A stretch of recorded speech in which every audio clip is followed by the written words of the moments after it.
සුබ දවසක්. දිමාස් kitchen YouTube නාලිකාවට ඔබව සාදරයෙන් පිළිගන්නවා.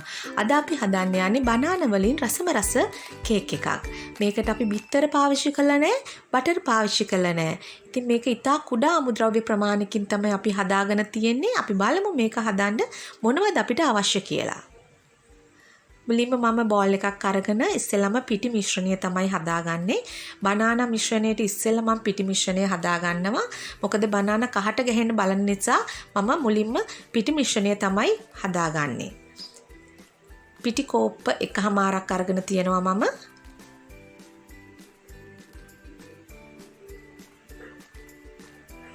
බේකින් පවුඩර් තේ හැඳි භාගයයි. බේකින් සෝඩා තේ හැඳි භාගයයි.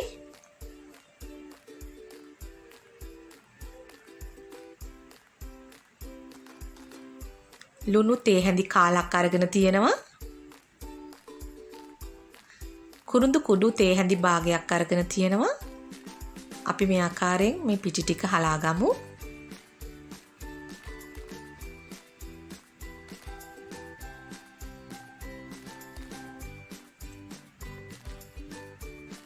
මම බනානා අරන් තියෙන ඇඹුල් කෙසගෙඩි ඔබට ඕනම කෙසෙල් වර්ගයක් මේ වෙනුවෙන් පාවිච්චි කරන්න පුළුවන්. උකු පොල් කිරි කෝප්පයක් අරගෙන තියෙනවා.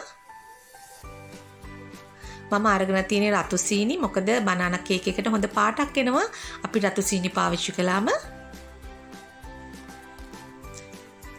අපි කෙසෙල් කුඩා කැබලි වලට කපලා කඩලා මේ ආකාරයෙන් දාගමු.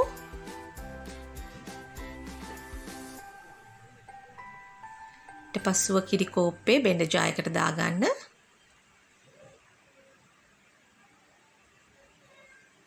සීනි කෝප්පයක් මම අරගෙන තියෙනවා. ඊට පස්සේ අපි මේක මික්ස් කරගමු. ඊට පස්සේ අපි මේ පිටි මිශ්‍රණයට මේ ආකාරයෙන් බනානා මිශ්‍රණය දාගමු.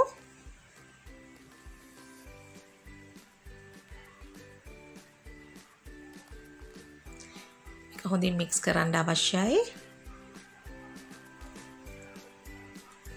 අපි සෙන්ටිග්‍රේඩ් අංශක 180ට විනාඩි 40ක් පමණ මේ බනානා කේක් එක බේක් කරගන්න ඕනේ. මම අරගෙන තියෙන්නේ රවුන්ඩ් තැටියක්. ඔබට ඕනම හැඩයක තැටියක් පාවිච්චි කරන්න පුළුවන් මේක.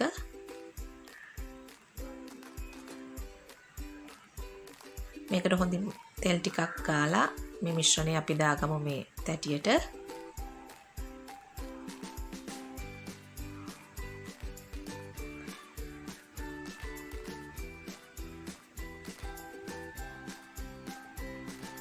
විනාඩි 40ක් මේක අපි බේක් කරගන්න ඕනේ අංශක 180ට.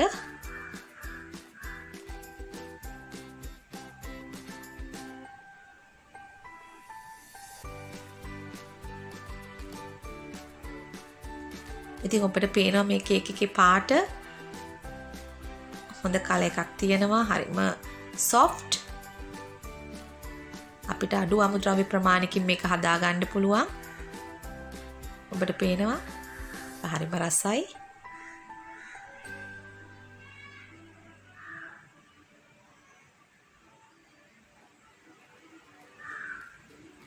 ඉතින් ඔබත් මේ වීඩියෝ එකට කැමති නම් අපිට ලයික් එකක් දෙන්න, subscribe කරන්න, share කරන්න. ඔබට බොහොම ස්තුතියි අපි මේ වීඩියෝ එක සමග රැඳී සිටියට.